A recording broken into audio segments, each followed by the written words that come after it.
सेवा जवाहर आप सभी को। मैं डॉक्टर राजा दुबे मेडिटेक कैरियर इंस्टीट्यूट से आप सभी के समक्ष आज शिक्षा से संबंधित बात करूंगा। वैसे मैं हमेशा शिक्षा से संबंधित और भी बहुत सारे ज्वलंत मुद्दों पर बात करता हूं, परंतु मैं आज हमारे भारत देश के जो राष्ट्र निर्माता हैं, जो भविष्य में आईएएस, आईपीएस, डॉक्टर, इंजीनियर, वकील, नेता, समाजसेवी और बिजनेस के क्षेत्र में अपना परचम लहराएंगे, तो आज मैं सबसे पहले शिक्षा पे बात करूंगा कि हमारे जो बच्चे हैं कि मतलब वो पढ़ाई किस प्रकार से करनी चाहिए। होता क्या है कि हमें मार्गदर्शन के अभाव के कारण हमने देखा है कि जो हमारे भारत देश के जो राष्ट्र निर्माता हैं, चाहे वो बहुत सारे बच्चे हैं, मतलब अगर कोई टॉपिक पढ़ते हैं तो एक तरफ से पढ़ने लगते हैं, उनको पता ही नहीं रहता है कि उनको कैसे पढ़ना है।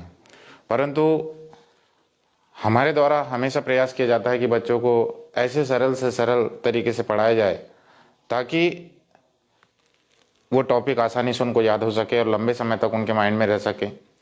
और जैसा कि आज मैं कुछ टर्मिनोलॉजी बताने वाला हूँ। टर्मिनोलॉजी का मतलब होता है जो शब्दावली होता है। जैसे हम बात करते हैं प्लांट किंगडम हो, पादप जगत हो, चाहे एनिमल किंगडम, जंतु जगत हो, तो हम दोनों से रिलेटेड कुछ महत्वपूर्ण जो टर्मिनोलॉजी होता है उसके बारे में हम बताएंगे। तो आज अपन बात करते हैं बायोलॉजी के कुछ टर्मिनोलॉजी, टर्मिनोलॉजी।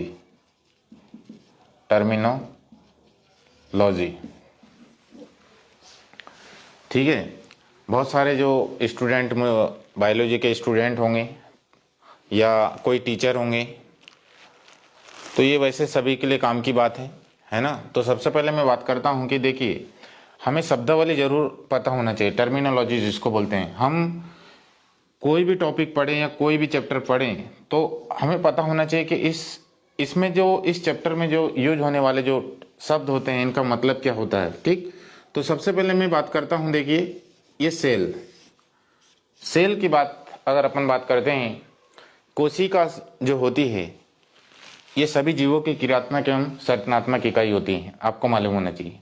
सबसे छोटी स्मॉलेस्ट यूनिट होती है। अगर अपन बात करते हैं तो क्या बोलते हैं, ऊतक, और ये है कोशिका। क्या है, कोशिका। कोशिकाओं का जो समूह होता है उसको अपन बोलते हैं ऊतक। ठीक, इसके बाद होता है बहुत सारे ऊतक मिलके क्या बनाते हैं, आर्गन। क्या बनाते हैं, आर्गन का मतलब होता है अंग। क्या होता है, अंग। सारे ऊतक मिलके अंग बनाते हैं। तो ये सेल है एक संरचना। ठीक, बहुत सारे ग्रुप है, समूह है कोशिकाओं के, इसको बोलते हैं टिश्यू। क्या बोलेंगे, टिश्यू। और अगर मान लो टिश्यू का बहुत ज्यादा नेटवर्क होगा या गुच्छा होगा, जो भी होगा, तो इसको बोलते हैं आर्गन। ठीक, और बहुत सारे आर्गन या अंग का जो ग्रुप होता है ये सब मिलके क्या बनाते हैं, आर्गन सिस्टम। क्या बनाते हैं, आर्गन सिस्टम। देखिए, सेल पर्टिकुलर है, कोई सेल हो सकता है, उससे मिलकर टिश्यू बनता है, बहुत सारे टिश्यू मिलकर आर्गन। तो आर्गन में अपन बात करते हैं, देखिए सबसे पहले क्या होता है, जैसे अपन बात करते हैं ये लंग्स हो सकते हैं।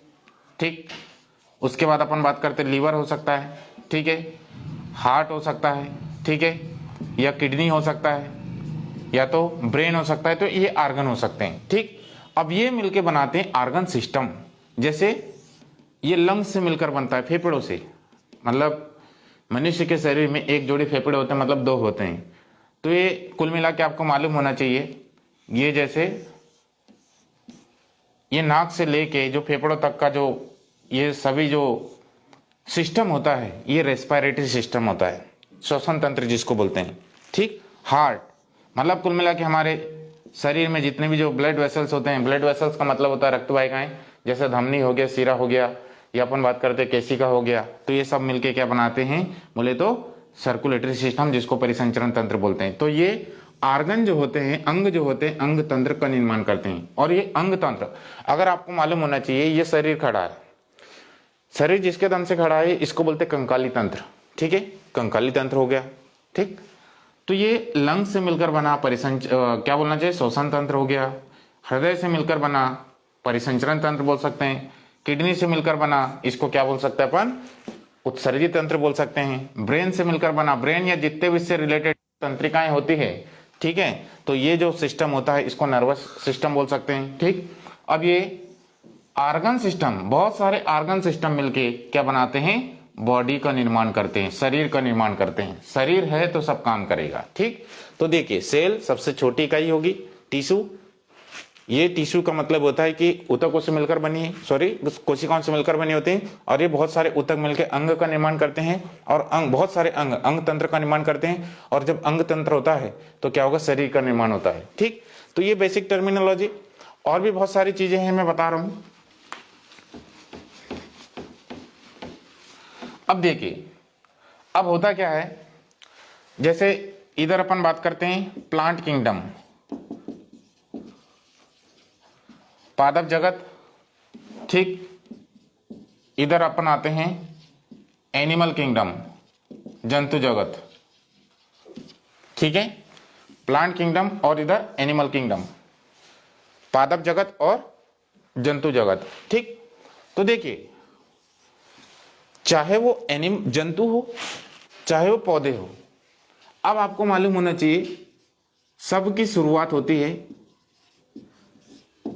हैबिटेट, जिसको अपन बोलते हैं आवास।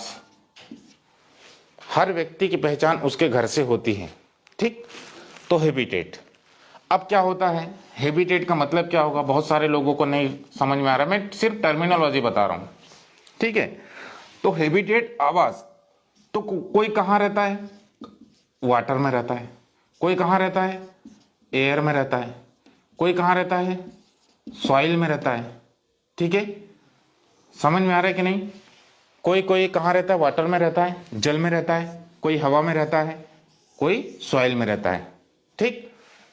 एनिमल भी ऐसा ही है, हैबिटेट की अगर बात करते हैं, कोई वाटर में होगा, एयर में होगा, सॉइल में, सॉइल मतलब मृदा में भी हो सकता है, भूमि में हो सकता है, भूमि का मतलब कुल मिला के इसके अंतर्गत सब कुछ आ सकता है, ठीक है ना।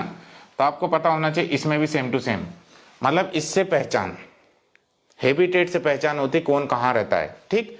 अब उसके बाद अपन बात करते हैं मार्फोलॉजी। मार्फोलॉजी, मार्फोलॉजी का मतलब होता है वो दिखता कैसे, मतलब हो सकता है वो कैसा होगा। तो अपन बात करते कोई होगा यूनिसेलुलर हो सकता है, मल्टी सेलुलर हो सकता है, बहुकोशिकीय हो सकता है, कॉलोनी में हो सकता है, ठीक है, या फिलामेंट के रूप में हो सकता है। ये इस प्रकार क्या बोलेंगे, इसको मार्फोलॉजी बोल सकते हैं। एक कोशिकीय हो सकता है, बहुकोशिकीय हो सकता है, समूह में हो सकता है, तंतुवत हो सकता है, इसका भी सेम टू सेम। देखिए अपने को मेहनत करना है, लेकिन क्या है कि ये जमाना है कंपटीशन का, तो बहुत सारी चीज़ें हमारे दिमाग में क्या है कि पढ़ने के बाद भी नहीं रहते हैं, तो हमें कुछ ऐसे ट्रिक्स बनाना चाहिए कि वो क्या है कि वो इजीली हमको याद हो जाए, ठीक है। हैबिटेट इधर भी होता है, हैबिटेट इधर भी होता है, सही। कई पौधे पानी में होते हैं, कई पौधे हवा में होते हैं। हवा का मतलब होता है, हवा का मतलब होता है जो एपिफाइटिक, एपिफाइटिक आप लोगों ने देखा होगा, जैसे ये कोई पेड़ है, ठीक है, इसके जो डाल है इसके ऊपर, कभी तुम लोगों ने देखा होगा जब मौबे का जो पेड़ होता है उसके ऊपर छोटे छोटे पेड़ लगे रहते हैं, आम होते हैं इसके छोटे छोटे, तो उनको एपिफाइटिक बोलते हैं। यदि कोई छोटे छोटे जो पौधे होते हैं किसी वृक्ष पर उगते हैं तो उसको एपिफाइटिक मतलब कुल मिला के हवा के ऊपर, हवा में होते हैं वो, ठीक है। सॉइल, सॉइल मतलब ज्यादातर जितने भी जो पौधे होते हैं, जितने अपन आवृत बीजी पौधों की बात करते हैं, तो कुल मिला के इनका जो आधार या अपन बात करते हैं आवास कहाँ होता है, बोले तो कहाँ होता है, मतलब भूमि में होता है। मतलब ज्यादा मजबूती से जो खड़े रहते हैं वो कहाँ होते हैं, भूमि में होते हैं, ठीक। तो मैंने हैबिटेट बता दिया, दोनों का सेम हो गई। मार्फोलॉजी भी ऐसा ही, एक कोशिकी बहुकोशिकी, समूह में हो सकता है, तंतुवत हो सकता है, ठीक। अब उसके बाद अपन बात करते हैं, ये दो तो हो गए, समझ में आ गए आपको। अब देखिए तीसरा जो होता है, ठीक, यहां पे अपन बात करते हैं सेल वॉल, कोशिका भित्ति। अब कोशिका भित्ति में क्या होता है आपको पता होना चाहिए कि जो सेल वॉल होती है, प्लांट सेल और एनिमल सेल, तो प्लांट सेल में सेल वॉल होती है, ठीक। एनिमल में कैसी रहती हैं, अब्सेंट होती हैं, मतलब इसमें कोशिका भित्ति कैसी रहती है, अनुपस्थित होती है। मतलब जंतुओं में कोशिका भित्ति अनुपस्थित होगी और इसमें कैसी रहती है, उपस्थित। तो क्या होता है देखिए, अब जैसे प्लांट की बात हो गई, देखिए सबसे पहले अपन बात करते हैं प्रोटिस्टा की बात करते हैं, ठीक है। प्रोटिस्टा की बात हो गई, ठीक। तो प्रोटिस्टा, उसके बाद किसकी बात करेंगे, फंजाई, उसके बाद किसकी बात करेंगे अपन, एल्गी, ठीक है। उसके बाद अपन बात करते हैं प्रोटिस्टा से पहले क्या होता है, मोनेरा। मोनेरा, मोनेरा में किससे, प्रोटिस्टा में किससे, कवकों में किससे, शैवालों में किससे। तो मोनेरा में जैसे अपन बात करते हैं शैवाल कोशिका भित्ति किससे मिलकर बनी होगी, पेप्टाइडोग्लाइकेन और म्यूरामिक अम्ल, ठीक है। प्रोटिस्टा में अपन बात करते हैं ये अलग अलग हो सकता है। तो मतलब होता है कि जैसे प्रोटिस्टा कितनी क्लास में अपन बात करते हैं, सबसे पहले क्राइसोफाइट्स। तो इसकी जो क्राइसोफाइट्स होते हैं, देखो प्रोटिस्टा मतलब अपन बात करते हैं क्राइसोफाइट्स। क्राइसोफाइट्स तो ये क्या करेगा, इसके सेल वॉल किससे, सिलिका से, किससे, सिलिका से। अब इसकी दूसरी क्लास कौन से होगी, डाइनोफ्लेजिलेट्स, तो इसकी सेल वॉल किससे होगी, सेलुलोज से। उसके बाद यूग्लिनाइट्स, यूग्लिनाइट्स में क्या होगा, सेल वॉल नहीं होती, केवल सेल मेम्ब्रेन होती, इसीलिए क्या होता है यूग्लिना को पादप और जंतुओं के बीच की संयोजी कड़ी बोलते हैं। अब उसके बाद अपन पांचवा किसमें, स्लाइम मोल्ड, तो इसमें भी सेल वॉल अब्सेंट होती है, केवल स्पोर कंडीशन में प्रेजेंट होती है, स्पोर में ही सत्य कोशिका भित्ति प्रेजेंट होती है, ठीक। अब उसके बाद अपन बात करते हैं कहाँ पे, ये समझ में आ गया। तो प्रोटिस्टा में क्राइसोफाइट्स क्लास, उसकी सेल वॉल किससे, सिलिका से, डायनोफ्लेजिलेट की सेलुलोज से। यूग्लिनाइट में सेल वॉल नहीं होता क्योंकि इसको यूग्लिना को connecting link between animal and plant, मतलब पादप और जंतुओं के बीच की संयोजी कड़ी, ठीक। स्लाइम मोल्ड, इसमें कोशिका भित्ति अगर होती है तो केवल स्पोर बीजाणु अवस्था में होती है, ठीक। अब उसके बाद अपन बात करते हैं किसमें, कवक में। तो इसमें क्या होगा, काइटिन एंड पॉलीसेकेराइड, किससे मिलकर बनेगी, काइटिन एंड पॉलीसेकेराइड। फिर एल्गी में अपन आते हैं, तो एल्गी में क्या होता है, एल्गी की अकॉर्डिंग टू एनसीईआरटी 3 क्लास में डिवाइड होता है, Chlorophyceae, Phaeophyceae and Rhodophyceae. Chlorophyceae का मतलब हरे शैवाल, फियोफाइसी का मतलब होता है भूरे शैवाल, और रोडोफाइसी का मतलब होता है लाल शैवाल। तो इनमें भी अलग अलग होता है, लेकिन क्या होता है जो अंदर वाला होता है कॉमन होता है, कौन होता है, सेलुलोज कॉमन होगा, ठीक है। फिर बाकी में अलग अलग होगा तीनों में, समझ में आ रहा है। तो ये जो सेल वॉल होता है आपको पता होना चाहिए कि सेल वॉल के बेस पे अपन बात करते, सीधा सेल वॉल याद रखो और फिर कोरिलेट करो जो एनसीईआरटी या अपन बात करते हैं जो नीट में जो क्वेश्चन आते हैं, ठीक है। सेल वॉल जैसे अपन बात करते हैं मोनेरा, मोनेरा में कौन कौन आता है, जैसे आपको मालूम होना चाहिए, बैक्टीरिया आ गया, जीवाणु हो गया, साइनोबैक्टीरिया हो गया, एक्टिनोमाइसिटिस हो गया, आर्किबैक्टीरिया हो गया, माइकोप्लाज्मा हो गया। तो इनमें अपन देखते हैं कि मतलब इनकी कोशिका भित्ति किन किन से मिलकर बनी होती है, सही, ऐसा जाओ। उसके बाद प्रोटिस्टा, प्रोटिस्टा में गए आप, तो प्रोटिस्टा को और डिवाइड करो, क्लासिफिकेशन ऑफ प्रोटिस्टा, क्राइसोफाइट्स हो गए, डायनोफ्लेजिलेट्स हो गया, यूग्लिनाइट्स हो गए, स्लाइम मोल्ड्स हो गया, और एक होता है प्रोटोजोवंस, ठीक है ना, प्रोटोजोवंस में आता है।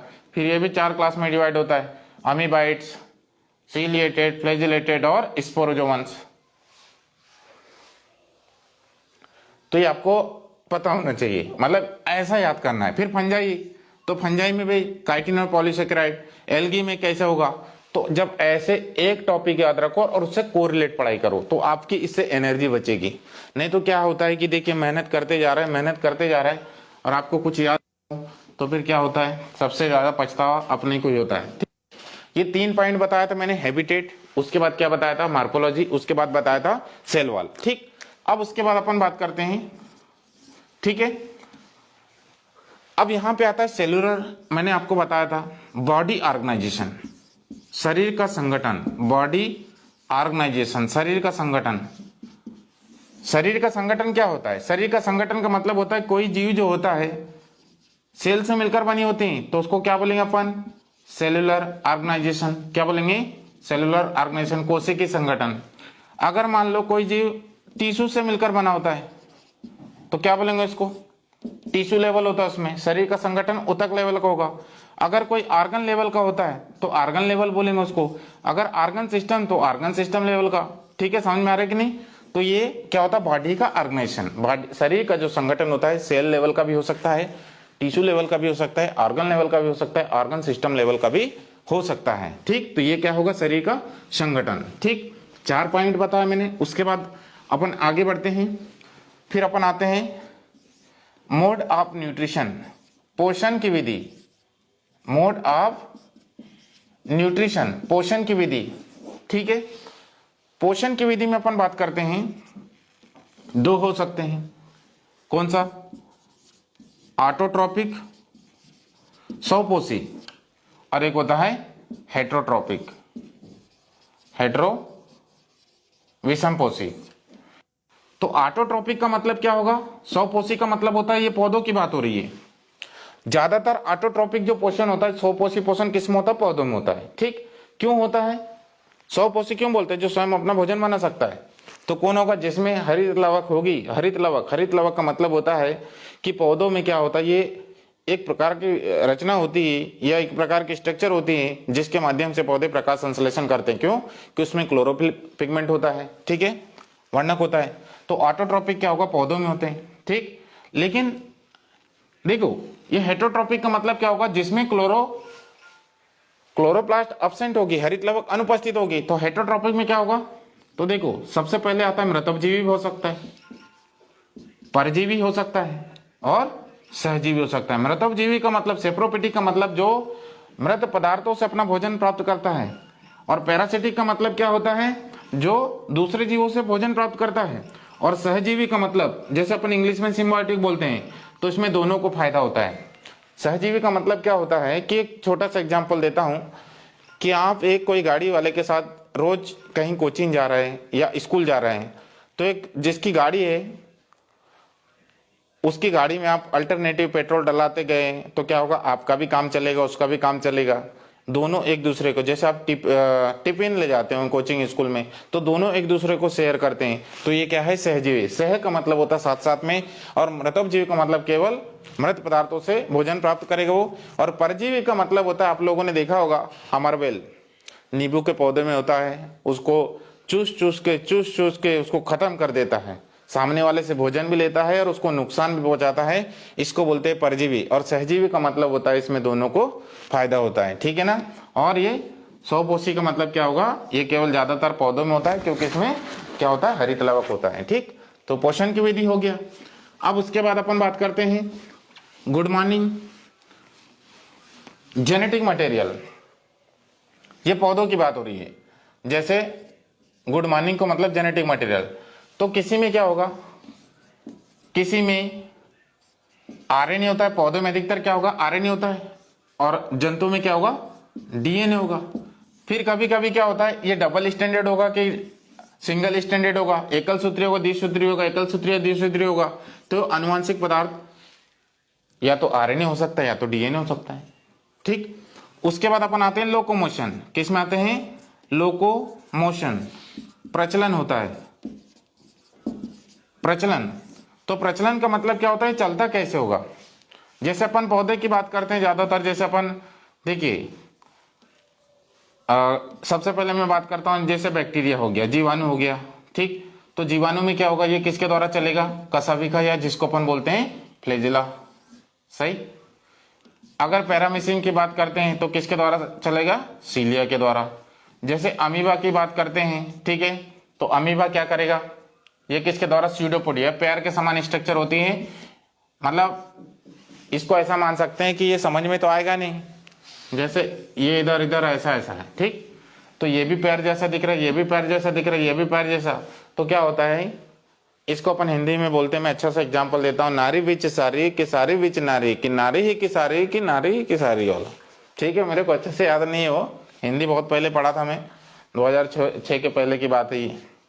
ठीक है, तो इसको बोलते हैं स्यूडोपोडिया। ठीक है, तो प्रचलन जैसे अपने में अपन कैसे हाथ पैरों से चलते हैं, ठीक है, तो वैसे ही क्या होगा, हर जीव कुछ ना कुछ मैकेनिज्म होता है जिसमें, और जिसमें अगर मान लो पैर नहीं है तो भी वो घसड़ घसड़ के चलता है। इसको इंग्लिश में ग्लाइडिंग मोशन बोलते हैं, स्लाइडिंग मोशन बोल सकते हैं। ठीक है, तो जिसके माध्यम से चलता है, ये है प्रचलन। क्या है, प्रचलन। तो प्रचलन क्या होगा, जैसे जीवाणु क्या होगा, फ्लैजेला के द्वारा चलता। अब फ्लैजेला क्या होता है ये भी पता होना चाहिए, ऐसे धागे के समान सटनाएं होती जिसके माध्यम से ऐसा ऐसा ऐसा तैरता होगा वो। ठीक है, सीलिया जैसे तुमने देखा होगा, ऐसा पैरामीशियम का डायग्राम होता है, ये चित्र है, और इसके माध्यम से ऐसा सीलिया होती है, ये चलते रहता है। और ये क्या होगा, अमीबा है। तो ये इस प्रकार के पैर के समान सटना है, इसको बोलते हैं स्यूडोपोडिया। अच्छा क्या बोलते हैं, स्यूडोपोडिया बोलते हैं, है ना, समझ में आ रहा है कि नहीं। अब ये प्रचलन हो गया।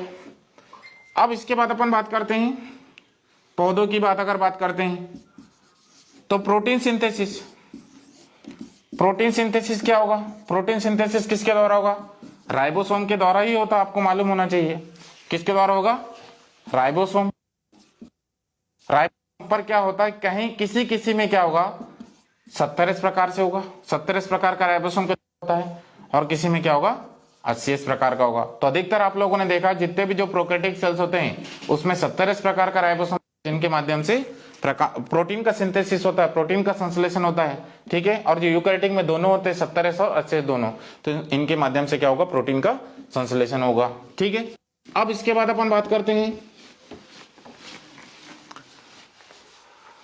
इसमें रिजर्व फूड मटेरियल क्या होता है, संग्रहित भोज्य पदार्थ, RFM जिसको शॉर्ट में बोलता हूं, ठीक। जैसे अपन बात करते हैं ये पौधे, और इधर क्या बात करते हैं एनिमल, इधर जंतु हो गया, इधर हो गया पादप।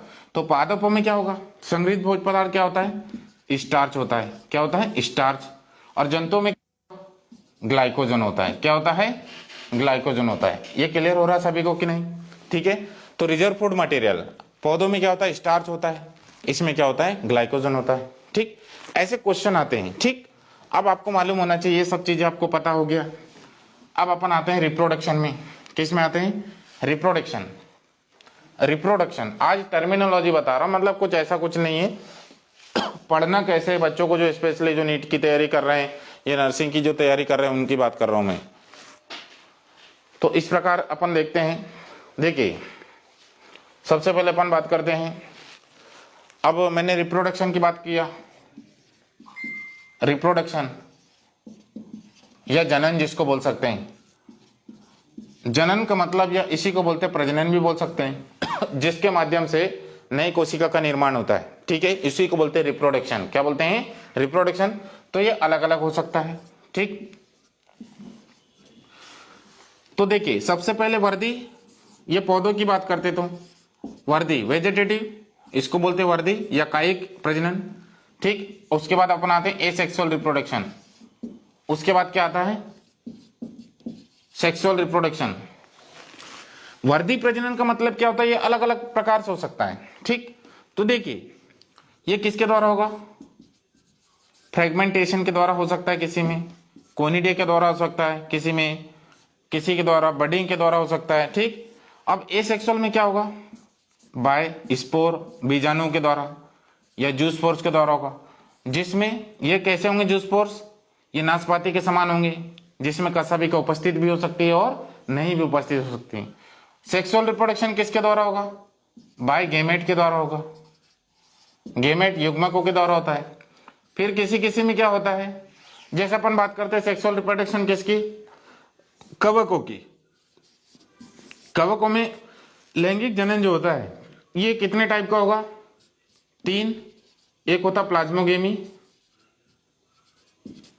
उसके बाद कौन सा होगा कैरियोगेमी, उसके बाद होता है मियोसिस। तो प्लाज्मोगेमी का मतलब क्या होगा, जिसमें दो दैहिक मतलब दो कोशिकाओं का दैहिक पदार्थ या दैहिक बॉडी मिलती है।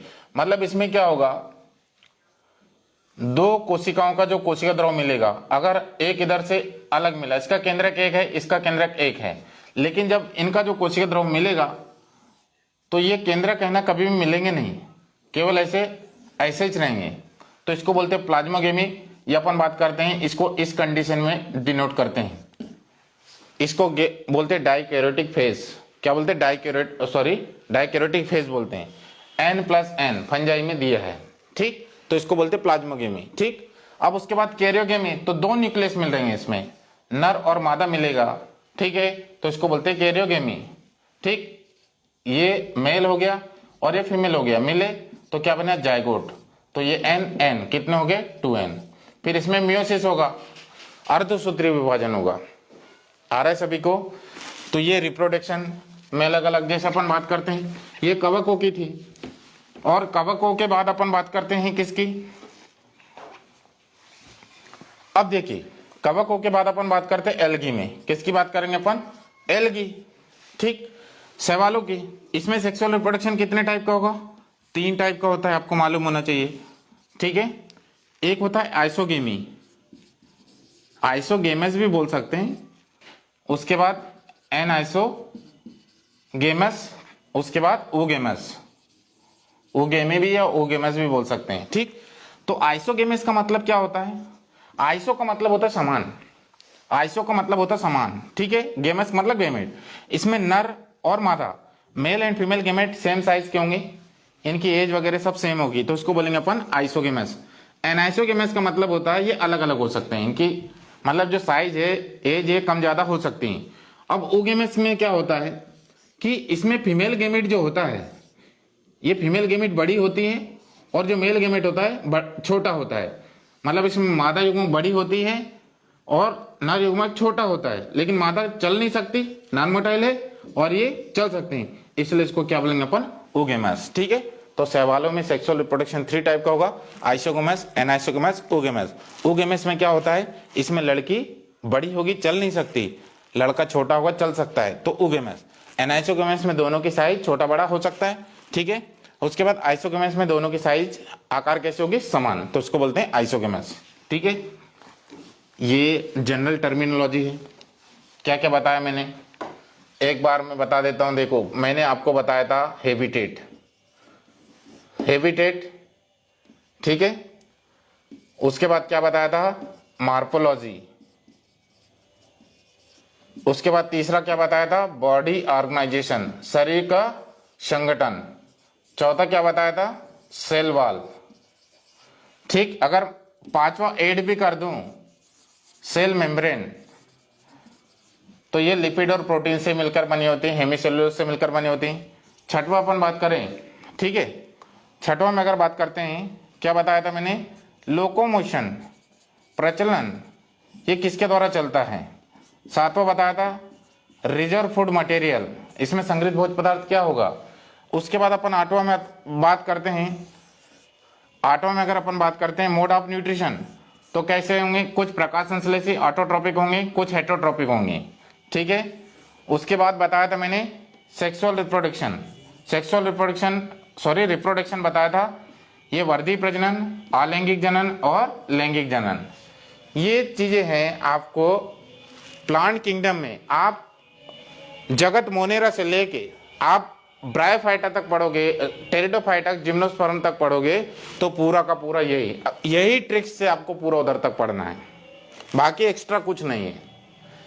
बस आपको क्या है, जनरल टर्मिनोलॉजी पता होना चाहिए कि अपने को शुरुआत कैसे करना है। ये सब चीजें अगर आप इस प्रकार से आप पढ़ाई करोगे, तो निश्चित तौर से क्या है कि आने वाले समय में आप बहुत बेहतरीन स्कोर कर सकते हैं, चाहे वो 12th वाले बच्चे हो, चाहे नीट वाले बच्चे हो। क्योंकि इस बार क्या होता है, हमारे कोचिंग संस्थान के बच्चे लोगों ने लगभग पूरे बच्चों ने 90+ नंबर लिया है। कई बच्चे हैं, 8-10 बच्चे जो 95+ है, जो 97, 98, 99 तक भी नंबर लिए हैं बायोलॉजी में। तो हम लोगों ने उनको ऐसा ही पढ़ाया था, ऐसा ही पढ़ाया था, और उन्होंने सेम एज इट इज ऐसा ही लिखा होगा, इसलिए उनको इतने अच्छे नंबर मिले। और एक टॉपिक को अगर याद करते हैं तो पूरे टॉपिक ऑटोमेटिक हमको याद हो जाएंगे, सही। जैसे और भी बहुत सारी चीजें होगी, लेकिन क्या है कि देखिए, इसमें जो स्टूडेंट होंगे, जो बायोलॉजी के स्टूडेंट हैं, उनको ज्यादा समझ में आएगा, सही। फिर मैंने बताया था सेल, टिश्यू, ऑर्गन सिस्टम, सही, ठीक। ऑर्गन सिस्टम या बॉडी, ये सब चीजें क्या है, ये सेम मतलब शुरुआत सेल से होती हैं। सेल साइटोलॉजी, मतलब जो अपन बात करते हैं कि जो कोशिका विज्ञान होता है, उसमें अपन कोशिकाओं का अध्ययन करते हैं। फिर अलग अलग टाइप के कोशिकाएं भी हो सकते हैं। ये सब चीजें आपको पढ़ने की आवश्यकता है। मतलब हमको सरल से सरल शब्दों में कैसे पढ़ना है, क्या करना है, क्या नहीं करना है, ये थोड़ा सा क्या होता है, ट्रिक्स बनाना पड़ेगा। क्योंकि लास्ट टर्म में क्या होता है, लास्ट टाइम में अपने को सिर्फ ट्रिक्स काम आते हैं, बाकी पूरा चीज पढ़ने का समय नहीं रहता है, सही। जैसे अब छोटे छोटे और भी कुछ ट्रिक्स बताता हूं, जैसे आप लोगों को मालूम होना चाहिए। जैसे और टर्मिनोलॉजी और कुछ पढ़ेंगे अपन, जैसे 12th के टॉपिक की बात करते अपन, गेमेटोजेनेसिस, युग्मक जनन, युग्मक जनन। गेमेटोजेनेसिस का मतलब होता है युग्मक जनन। कई सारे लोगों को लगता है कि यार ये नर युग्मक बना रहे हैं, मादा युग्मक बना रहे हैं, ठीक। युग्मक जनन का मतलब होता है फॉर्मेशन ऑफ गेमेट, युग्मकों का निर्माण। फिर ये 2 प्रकार से हो सकता है। अगर मान लो मेल गेमेट है या फीमेल गेमेट, अगर मान लो मेल को अपन थोड़ी देर के लिए स्पर्म बोलें, शुक्राणु बोलें, और फीमेल को ओम या अंडाणु बोलें, तो मेल बनेगा, शुक्राणु बनेगा, तो इसको बोलते हैं अपन स्पर्मेटोजेनेसिस। शुक्राणु जनन की प्रक्रिया को क्या बोलेंगे? स्पर्मेटोजेनेसिस। अब उसके बाद अपन बात करते हैं अंडा बन रहा है, तो उसको बोलते हैं अपन oogenesis। क्या बोलेंगे? oogenesis। oogenesis, ये ट्रिक्स है। अब जैसे अपन बात करते हैं, ठीक है, जैसे एम्ब्रियो, एम्ब्रियोजेनेसिस, भ्रूण का डेवलपमेंट। जब क्या होता है, नर और मादा मिल जाते हैं, ठीक है ना, तो क्या बनाते हैं? जायगोट बनता है। क्या बनता है? जायगोट। और जायगोट आगे जाके क्या बनाता है? एम्ब्रियो। तो एम्ब्रियो को बनने की जो प्रोसेस होती है, इसको बोलते हैं एम्ब्रियोजेनेसिस। क्या बोलेंगे? एम्ब्रियोजेनेसिस। ठीक। अब उसके बाद अपन आते हैं, देखो, पार्चुरेशन। पार्चुरेशन का मतलब होता है प्रसव। जब बच्चा पैदा होता है तो उस प्रोसेस को बोलते हैं पार्चुरेशन। और मिक्चुरेशन, जब यूरिन बाहर होते हैं तो उसको क्या बोलेंगे अपन? मूत्र का उत्सर्जन, मिक्चुरेशन। सही। ऐसे बहुत सारे। अब इसके बाद अपन बात करते हैं सिंगेमी। सिंगेमी का मतलब क्या होता है? सिंगेमी का मतलब होता है जुड़ा। जिसके सामने सिन लगता है तो वो मतलब होता है जुड़ा होना, ठीक है, सिंगेमी। या इसी को बोलते हैं अपन निषेचन। जब मेल और फीमेल गेमेट मिलता है तो इसको बोलते हैं निषेचन, ठीक है, फर्टिलाइजेशन, तब जाके बनता है जायगोट। क्या बनता है? जायगोट। सही। देखिए, एक होता है मार्फोलॉजी। मार्फोलॉजी का मतलब होता है जो बाहर से देख रहे हैं, जो बाहर से दिख रहा है, ठीक है, कि हमारी आकारिकी कैसी होगी, हम सांवले हैं, गोरे हैं, कैसे हैं, तो ये क्या है? मार्फोलॉजी, हम बाहर से। अब उसके बाद एनाटॉमी। एनाटॉमी का मतलब अंदर की रचनाओं को, अंदर की आंतरिकी के अध्ययन, विसरल ऑर्गन की स्टडी, अंदर जो है उसको अपन अध्ययन करेंगे तो उसको एनाटॉमी बोलेंगे। मार्फोलॉजी किसको बोलेंगे? जो बाहर से दिखते हैं। एनाटॉमी क्या होता है? अंदर होता है, ठीक। उसके बाद अपन बात करते हैं, जो इसी को अपन बात करते हैं फिनोटिपिक। फिनोटिपिक कैरेक्टर, फिनोटाइप और जीनोटाइप। फिनोटाइप और जीनोटाइप। फिनोटाइप का मतलब बाहर से दिखने वाले, और जीनोटाइप मतलब अंदर से। तो ऐसे बहुत सारे टर्मिनोलॉजी है जिनके माध्यम से हम बायोलॉजी में बहुत अच्छा स्कोर कर सकते हैं। आज तो मैंने बहुत कम बताया हूँ, लेकिन जो पढ़ने का जो तरीका है, जो लोग नीट की तैयारी कर रहे हैं उनको ये रास्ता अपनाने की आवश्यकता है, क्योंकि समय कम है। आप लोगों के शायद एग्जाम मतलब नेक्स्ट मई में होंगे, मई या जून में होंगे, तो समय कम है, लगभग 6 महीने का समय है। अभी आप भी यदि पढ़ाई करते हैं, बहुत सारे स्टूडेंट हैं, ठीक है ना, बहुत सारे स्टूडेंट हैं, वो चाहते हैं कि किसी को डॉक्टर बनना है या नर्सिंग के क्षेत्र में जाना है या मेडिकल के क्षेत्र में, विभिन्न क्षेत्रों में जाना है। तो अगर वो चाहते हैं कि यार हमको तैयारी करना है, तो ये प्लानिंग अपनानी पड़ेगी। मैं तो ऐसे ही ना चाहता हूँ लोगों को बायोलॉजी ऐसा उंगली पे सीधा हैबिटेट बोलो, मार्फोलॉजी बोलो, बॉडी ऑर्गेनाइजेशन बोलो, सेल वॉल बोलो, मोड ऑफ न्यूट्रिशन बोलो, लोकोमोशन बोलो, गुड मॉर्निंग बोलो, फोटोसिंथेसिस क्या होता है, किसके द्वारा क्या होता है, ये सब चीजें, रिप्रोडक्शन के क्या क्या प्रोसेस होती हैं। अगर हमने ट्रिक्स से पढ़ाया बच्चों को, तो एक टॉपिक अगर पढ़ा दिया तो पूरी की पूरी चीजें हो जाएगी, पूरी की पूरी चीजें क्लियर हो जाती हैं। तो जो लोग नीट की तैयारी कर रहे हैं, ऐसा लगता है कि यार हमको तैयारी करना है, स्टूडेंट से मेरा निवेदन है कि देखिए अभी समय कम है, आप से करबद्ध निवेदन है कि आप लोग कहीं पे भी कोई भी संस्थान में जुड़े और पढ़ाई करें, क्योंकि आने वाला जो समय होगा आपके लिए बहुत ही गंभीर हो सकता है कि आप तैयारी नहीं किए होंगे तो एकदम एग्जाम में अपियर भी होंगे तो उस लायक नंबर जो है आएंगे नहीं, आपको फिर डिस्क्वालीफाई होना पड़ेगा। क्योंकि इस समय आप लोगों ने देखा होगा कि कई लोगों ने, हम लोगों ने भी ऐसा ध्यान लगाया था, मतलब ऐसा कुछ भविष्यवाणी हम लोगों ने किया कि इस बार कट ऑफ गिर सकता है, लेकिन बहुत हाई फाई कट ऑफ चला गया। तो जो लोग शिद्दत से तैयारी करते हैं उनके लिए किसी प्रकार की परिस्थिति आपदा कोई नहीं है। यदि आप किसी के पालक जो जुड़े होंगे मुझसे, तो उनसे निवेदन है कि आप बालक यदि तैयारी कर रहे हैं, बालक बालिकाएं जो भी हैं तैयारी